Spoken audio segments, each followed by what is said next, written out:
morning, everyone. Welcome back to wearethepeople.org, the return of the Black Robe Regiment. Let's go. We are your hosts, Matt and Lauren. We're the pastors at Awaken Church, Salt Lake City. So great to have you guys with us this morning. And also a special shout out to our sponsor, Jordan Valley Construction with Kevin and Kathy Smith. So we're excited for today. We have a special guest on our show this morning, and we're really looking forward to today. It's going to be really interesting. Very good. I cannot wait for this show. The topic we're going to talk about is so near and dear to our hearts. So buckle up, everybody. It's going to be a great show. And today on the show, I want to bring up this verse because this verse really speaks to what we are revealing today. It's in Proverbs 31, 8 through 9. It says, "Speak up for those who cannot speak for themselves. Ensure justice for those being crushed. Yes, speak up for the poor and helpless and see that they get justice." So today the show is about sex trafficking and raising awareness for what is happening here in Utah, right in our own backyard. And so we have a special guest that is able to reveal some things happening here and how you can get involved to make a shift here in Utah. We have Luke Meredith on the show today. Okay. And so for those of you who don't know, Luke and his beautiful wife, Constance, they're pastors at Dream City Short Creek. They're co-executives of Dream Center. His wife, Constance, is a member of the Utah Trafficking In-Persons Task Force, a part of the Attorney General, Sean Reyes. And also Luke is one of the 5 city councilmen in Hilldale, Utah, which is actually on the border of Utah and Arizona. So great special guest today. This last week we had Stop Sex Trafficking Walk. And so you could have seen us, Utah, out there, and that's promoting something pretty cool. So do you want to tell us about this Stop Traffic Walk? You're wearing the shirt. It's exciting. Absolutely. So Stop Traffic Walk is the awareness arm of our anti-sex trafficking initiative. So between Dream City Churches, Short Creek Dream Center, Phoenix Dream Center, Streetlight USA, which is for minors, and Stop Traffic Walk, we are the largest anti-trafficking network in North America. Wow. That's awesome. That's really amazing. That is. Why don't we start off and get to know you a little bit, Luke? What is the Dream Center, and how did you find yourself getting involved with this? Oh man, so Dream Center is a worldwide movement. It started with the LA Dream Center. That was the first one, and it's still the biggest one today. It's a retrofitted hospital where they have somewhere between 700 and 1,000 residents there who are getting out of sex trafficking, off the streets. So every Dream Center takes a form of what the community needs. You know, it's find a need and fill it, find a hurt and heal it. That is our motto. So it's not cookie cutter. They're all different everywhere they're at. Some Dream Centers are, bare floor orphanages in India. The one that I came to for help myself, that's how I got involved. Wow. 13 years ago, I landed at the Phoenix Dream Center, and I was coming in to become a good father, get off of, meth and heroin. So kind of go back a little bit. I grew up super poor, like super dirt poor. We had donuts for dinner sometimes because the bakery dumpster was closer than the food bank. Wow. And so that's the way that I grew up. And I knew that I needed some kind of support coming out of the house. I got my girlfriend pregnant in high school, all these things. So I joined the military. I went in, I joined the military. I got that college money. I got a stable paycheck. I also went to war. And this was before I was a believer, before I had Christ, before I had the body of Christ, and to learn how to deal with those things. So terrible experience at war, of course. I was a medic, and I had to deal with not being able to save everybody. I had to deal with eating breakfast with people who were on my table dying at lunch. And so coming out, I ended up, got my nursing license, got into drugs, lost my nursing license, 6 years of heavy drug abuse. It was IV, meth, and heroin. And I had 3 heart attacks before I was 26 years old. So No way. supposed to be dead, but I land at the Phoenix Dream Center. And I go there, and I was agnostic at the time. And I go there, I'm like, I'll give this God thing a shot maybe, but I'm here for 3 hots and a cot. We're going to see how it goes. And I said I was going to give them 30 days and probably walk out of that place. 9 years later, I was the executive project administrator and then the chief strategy officer working there and a chaplain ordained. And then I come up to the Short Creek area, so Hilldale, Utah, and Colorado City, Arizona. Wow. Yep. We go up there, and now I'm a campus pastor there, and I don't know, life is really, really good. Dream Center, saved my life. So all I can think to do is work the Dream Center and give back. That is incredible. That and is awesome. we're a part of Awaken Church, and we've sent many people Yes. over to the Dream Center to get healed up, to get recovered, restored. People, And mission teams too. Yeah. Awaken has been super supportive with sending people down, to where we're at.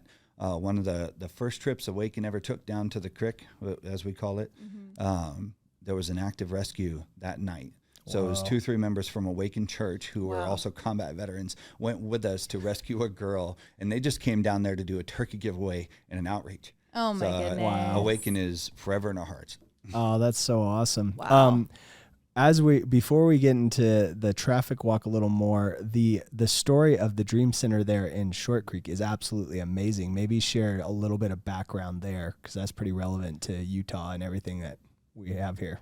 Absolutely. So at the Phoenix Dream Center, I was working with capital development, trying to find, another facility for like a metro kind of outreach. And I got this phone call, and this guy says, "Hey, we got a building you might be interested in Colorado City, Arizona." And I was like, "Well, that's kind of rural. I don't know if we're looking for that." And he goes, "No, wait, you got to hear the story." So he tells me that the 65th wife of Warren Jeffs, and totally had 79, 83, depending on which story you believe. So America's Most Wanted Warren Jeffs, the polygamous cult leader Warren Jeffs, his 65th wife claimed this property and wants to make it something like a Dream Center. She wanted to make it a safe place for women, children, families she wanted to make it what she didn't have when she was escaping the religion. She escaped 10 different times from 4 different compounds in 2 different states. And when she finally got out for good, she came back, laid claim to that house as a victim compensation, and said, "I want to make this a place like this." And she called Dream Center. We're like, "Well, that's what we do. So let's check it out." And the rest was history. Now we've got his house, and he's sitting in prison probably stewing about it. Yeah. It's unbelievable. Is he still taking control in prison, would you say? Like, do you still see the effects of him? So there's thousands of people just in Cedar City, Utah alone, according to the mayor. There's between 3,000 and 5,000 people still loyal to the FLDS or Warren Jeffs church. Wow. So across Utah and across the nation, there's probably still even some more. Now, to the degree, to what degree he's calling the shots versus his sons are speaking for him, so it's hard to say. But they are still loyal to him. He's the martyr. He's the prophet, and they're following him. And there was a rule to have no fun. Is that right? Yeah, at one point, In Colorado City. Yeah, he issued some edicts from prison. One of them was that nobody would have any fun, no play. So he goes to prison. He's not Oh, yeah. having fun. So he's going to say no one else is going to have fun right now. And he even took that a bit farther. He said no relations between couples. If I'm not doing it, you're not doing it, kind of thing. It cracks me up. It's so sad. How does he still have followers? Sorry. It doesn't make sense. It's tough. Yeah, when you're born into it and that's all you know, and you're worried about hell. This is your prophet. He's the martyr now. Like it's the perfect martyrdom for him. But yeah, they took it very seriously. The no play, they collected all the toys, and then the no relations between couples, they went and collected all of the cribs and baby items. And there's an actual generational gap in the community for a couple years of time. Yeah. Oh my goodness. And I share this with people. They ripped off all of the basketball hoops, right? Yeah. So when you go to a park, what do you see there? It's almost all up now. I mean, honestly, like we live there with our family, and about 70% of the people there in the town, the community, are out of the religion. And so there's a lot of, help, a lot of some generational trauma and some things for us to serve. But it's coming back in such a way. Like I'm on the board for the Chamber of Commerce. Yep. And so business is normalizing, the community is growing, some tourism is growing, things like that. And they're really, our goal is to help the people who need help, but to also help the children that are coming up that barely remember that time to not be reminded of it all the time, to move forward. And, I coach wrestling at the high school there too. Wow. And I look at these kids, and the fact that they're going to be ashamed to admit where they're from, like that's not what we want. We want them to go throughout Utah and say, I'm from this great little community. Amen. Because it really is a bunch of resilient, awesome people there now, but still a lot of work to do too. That is amazing. So you guys have had a lot of success there, and why don't maybe tee it up? we are going to get a second Utah Dream Center opening, hopefully breaking ground next year, early next year. So maybe share a little bit of that story and what's happening right here in our backyard in Salt Lake City area. Absolutely. So we've had a lot of success in Southern Utah, especially in the community that we're in, helping folks. But we come from a background of serving statewide and nationwide for sex trafficking, labor trafficking, human trafficking relief. And we found that in Utah, social services, the things that are necessary are a good maybe 5 to 10 years behind, because the awareness is 5 to 10 years behind. It's a nice, clean little state, and people like to think, things don't happen, but it grows in the shadows. It grows where you're not looking, and people haven't been looking in Utah for a while. So it's very much underreported. In 2021, they reported 78 confirmed cases. We had more people than that who were confirmed cases through our facility in 2021. Wow. So we know there's no way that's the statewide number. So awareness, proper reporting, so we can get proper services and get people engaged in the fight. Right. Oh, sorry. And the one coming in Mount Pleasant, 20-bed facility, followed by phase 2 is going to be some tiny homes for like the phase 2 of the program there. Great. Joyce Meyer Ministries, is partnering with us. Hope Mountain Ranch is partnering with us, and it's going to be amazing. We're breaking ground in April 2025. Oh, that's amazing. Gonna be awesome. And so you're able to go in if you're a victim of sex trafficking. So that's the main reason for Mount Pleasant to be there. And then there's transitional housing. So it's not just just go through this program and then off you go. Good luck. That you guys actually have transitional housing for them to help.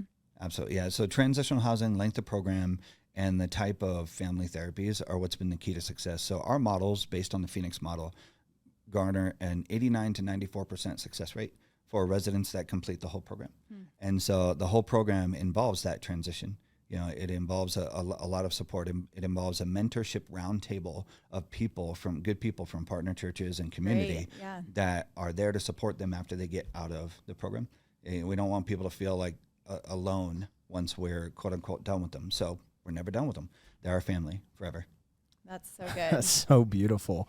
You said something earlier that we're behind here in Utah on legislation, reporting, and that this kind of thing grows in the shadows. It grows in a lack of awareness. Yeah. I think a lot of people want to have cognitive dissonance on this issue, the idea that children are being traded. Anyway, I mean, just when I actually think about it, it chokes me up, right?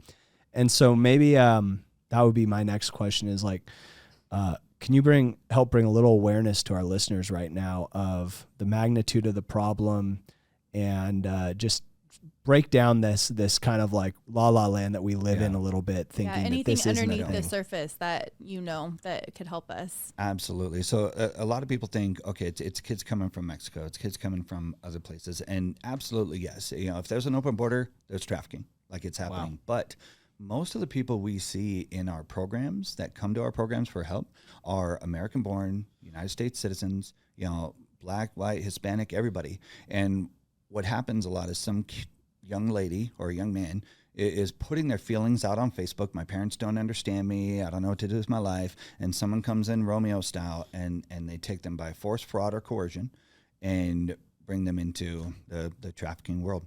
They're very sophisticated. They're not just using Motel 6s. You better believe that the traffickers, they're getting their Hyatt Regency like bonus points every time they sell a girl in a room. Like they're using the hotel systems, they're using the hospitality business. They're very sophisticated, being that it's a multi-billion-dollar industry. So wherever there's a want, wherever there's a market, wherever there's men that will buy sex, they're going to be there, and they're going to be coercing girls, and even young boys to a lesser degree, but definitely happens. We have a whole floor in Phoenix for trafficking for young boys, at risk and actual victims. So it's way deeper in Utah. It's not just folks from out of the country. It's not just poor kids. Some of the kids that we've taken care of have come from their parents were doctors, their parents were lawyers. Any child that is vulnerable and they can come in and swoop in and coerce them, they'll do it. So do the parents not know that it's happening, or? Not commonly until it's kind of too late. When it's a minor, they can put out the APBs. They can try and get a hold of them a little bit easier. As soon as they're 18 and just over 18, what can they do? If they're under the control of a person, a trafficker, then they're gone and out of there. What it usually looks like to the parents is just a little bit older boyfriend. It starts out as she's just hanging out at this guy's house a lot, and the less the parents care, the better. But even the parents that care. So there were, in 2021 in Utah, there were, I believe it was 2,000 or it was 2,200 cases of runaways. Those are prime victims right there. Yeah, and they can be gone for a couple weeks, and they're already into the trafficking cycle if they get with the wrong person. Oh, wow. So there's things that Utah has going on that's massive, but we have no laws in place to protect. No, not enough. I mean, we did pass a law that made sure to treat trafficking victims as victims, because as they're being trafficked, they are themselves committing crimes. Right. And so there was a law passed in 2023 to treat them more as victims and the traffickers as the perpetrators. So when someone is forced, defrauded, or coerced, they're treated as a victim. An example, 2024 legislative session, they passed a trafficking awareness bill, but it was only $300,000. We raised half that at the one walk at the Stop Traffic Walk at Liberty Park just 2 days ago. Yeah. So $300,000 is not a lot of money to throw at the problem. The good news is it was something. The bad news is it's a multi-billion-dollar industry on one side. I'm not a big government spending kind of guy, but when it comes to the least and the lost and the people who can't do anything for themselves, that's where we can spend money. That's where we can put some efforts, and that's where we can take care of people that really need it. As a politician myself, I can tell you that government sucks. We're slow to learn, we're slow to listen, we're slow to react, and so you got to push, and you got to push hard to get anything done. For the traffickers, who would you say are those people? Or how do they become traffickers, I guess? Or are they people who are high up there and they're getting away with it? How would you describe them? My follow-up to that question is it secular? Is it people that actually got pulled into that industry and then kind of rose up the ladder, and now they're because you hear abuse, it gets repeated in cycles. So I'm wondering if you see any correlation there or how that works. Yeah. The answer is yes, and yes, all across the board. So there's the madams. There's a very high class trafficking. The Vegas type escorts, the things that are surrounding the Super Bowl and the airports, and we're not that far from Vegas here, which obviously there's a lot big market. And then there's the gang level traffickers, which are trained. They're trained by the gangs, and they just come up and follow each other in the business. And then there's a lot of familial trafficking. A family has problems. They have problems with drugs and supporting their habit. And at least 30% of people entered into trafficking were done so by a family member of theirs. Oh man, this particular topic, I don't know. It hits so deep in people's hearts. I know it hits my heart. I think if you're a believer, the idea that the most innocent of us are taken advantage of should break our hearts. And so a two-pronged here, we are all about pushing our Christian value system back into politics, because we know people are blessed when we do so.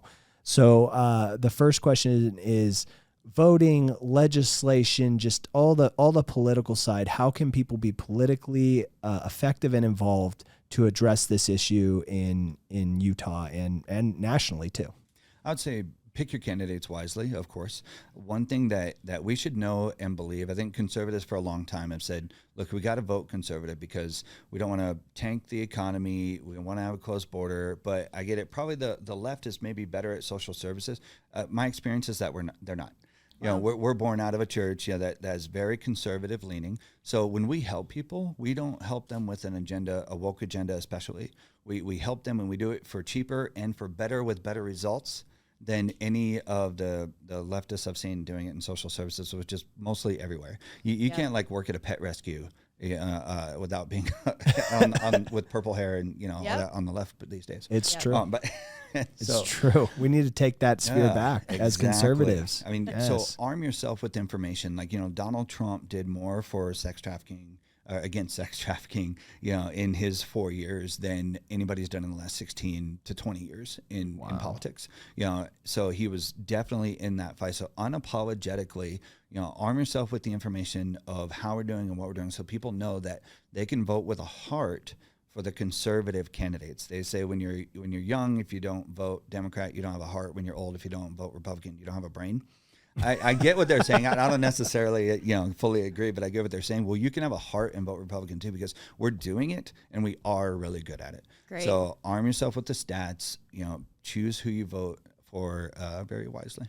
Awesome. Amen. Amen. Yes, and I agree. I think we need to take back that sphere and say, hey, we all want to help people, but we can do it with a business mindset and be effective. I love that. Yeah. So on this topic, obviously very sad, but I thought maybe it'd be nice.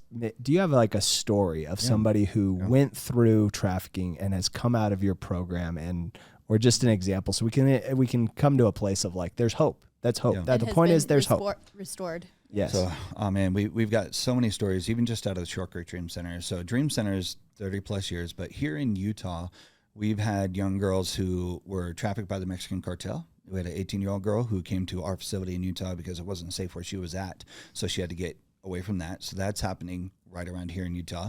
I'll tell you a story about a young lady who's in our program. She graduated our program and she actually works for us now because she's amazing. She decided to leave the fundamentalist cult when she was told that her 14-year-old daughter was going to be married to an older man, but much older, like an old man. She was in an arranged marriage to someone probably 30 years older than her when she was young, has 4 children in this arranged marriage. And when she gets told her 14-year-old innocent girl is going to be put into a marriage with this guy, she said, it's time to leave. So in her religious garb and everything, she grabbed her 3 girls and she went to the Short Creek Dream Center.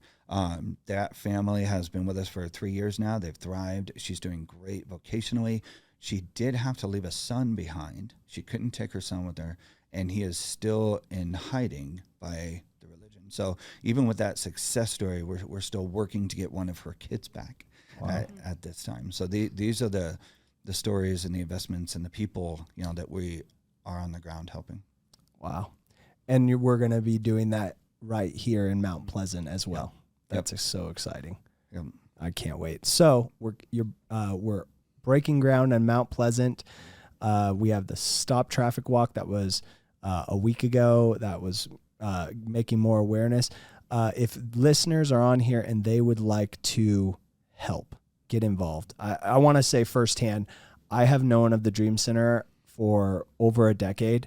I was introduced to them in LA, and the work that the Dream Center does is unbelievable. It's unmatched. It is unmatched. And the way they do it with such efficiency, they can make $1 go 5 times farther than any social work program that's out there. It really is the hand of God, hand of God's blessing. And so I want to appeal to anyone hearing this show, not only just listen, but share this. And I would love to see the community get behind what they're doing here. And so let's talk about that. How can they get behind, whether it be financially, volunteer work, donation, like give us, as you guys are getting ready to break ground in April, how can we get behind and help you guys? Well, yes, and yes, all that. So we do short-term mission trips down to Short Creek Dream Center. We have a bunkhouse up to 50 people, and the work we're doing in the community is supported by churches and church members coming down and doing that. So short-term mission trips, bring your volunteers. Of course, donating financially. We'd love to have monthly partners. $10 to $20 a month with enough people makes a huge impact and keeps us just steady, not just steady going, but growing into the whole state of Utah. All the Dream Centers are doing really good work. If you want to affect trafficking in Utah, it's shortcreekdreamcenter.org. That's shortcreekdreamcenter.org. And there will be a how to get involved tab there. That's awesome. We will have that link right here, right now, and make sure you click this link right here. This one, we want you to get involved. If this pulls your heartstring, every seed you sow into that soil is going to be directly correlated to life's change. So is there anything else you wanted to share, or should I just thanks for having me. Yeah. This has been amazing. Your church has been amazing, and it's amazing to share this with people of faith, because like I said, government is terrible at doing anything. The first schools, churches; the first orphanages, churches; the first hospitals, churches. So why shouldn't we lead the way in human trafficking relief? Very good. So bring it. Let's do it. We're the best at it, and let's do it for God. He's behind us. That's so good. And what I love is your story. It's super inspiring. And part of this show is to wake people up, that people of faith and people who are involved in different churches here in Utah, who are Bible believing churches. But your story to go from where you are at and where you are at right now, and then seated in a place where you can change your city, a place of influence, is super inspirational. So anyway, I'm really inspired by everything going on. Yep. So absolutely, please get involved. Our church does regular mission trips down there, so you're welcome to come check out Awaken as well, and join us on a crew that we'll take down there. But hey, we love you guys. Thank you for tuning in once again. Thank you, Luke. Yes. Can we thank you, Luke. This was such a privilege. By the way, he had such a busy schedule, so him squeezing us in was him just being kind to us. So thank you, Luke, again. And just remind everybody, get involved on the link down there. And thank you to our sponsors, Jordan Valley Construction. Anything else as we head out, babe? Yep. Just check out anything else at wearethepeople.org for more references. So happy Sunday. Have a great week, everyone. Happy Sunday. Love you guys.